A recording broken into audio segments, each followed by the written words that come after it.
So why are you here? Why aren't you in a courtroom somewhere? Because I hated it. It took me an age to confess the truth to my father, that I was miserable and dreaded the thought of becoming a barrister, and wanted to toss aside 2 years of my studies and become an artist. But when I did confess it all, he was lovely about it. They both were. My mother cried, but only because she'd been so worried about me. And then she badgered me non-stop about applying to art school until I'd filled out the applications and put them in the post. Your parents encouraged you? Edie asked, as if the entire notion was so far-fetched she couldn't quite believe it. They did. I don't think I'd have made the leap without their giving me that first push. Edie made no reply, and it seemed to Jamie as if she were lost in thought, or perhaps resurrecting memories of her own. Are you all right? He asked. Yes. Sorry.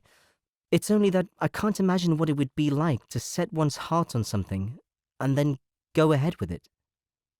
Did you never wish to do anything else with your life?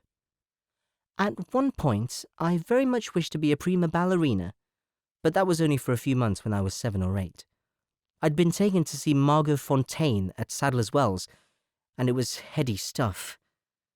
She tried to smile, but it was unconvincing, and the light in her eyes had dimmed. Before I was born, my parents had 2 boys. They were killed in the Great War, and as my father was an only child, well, they had to try again. You must have been a great consolation to them, he said. Empty words, but for the life of him he could not think of anything better. I hope I was. They seemed happy enough, though I know they'd hoped for a boy. What might he say to that? How might he take the sting from such knowledge? There was nothing he could do, nothing at all. So instead he twisted round to face her, and took hold of her other hand as well, and held them tight. Only for a few seconds, and only so she might know that she had been heard.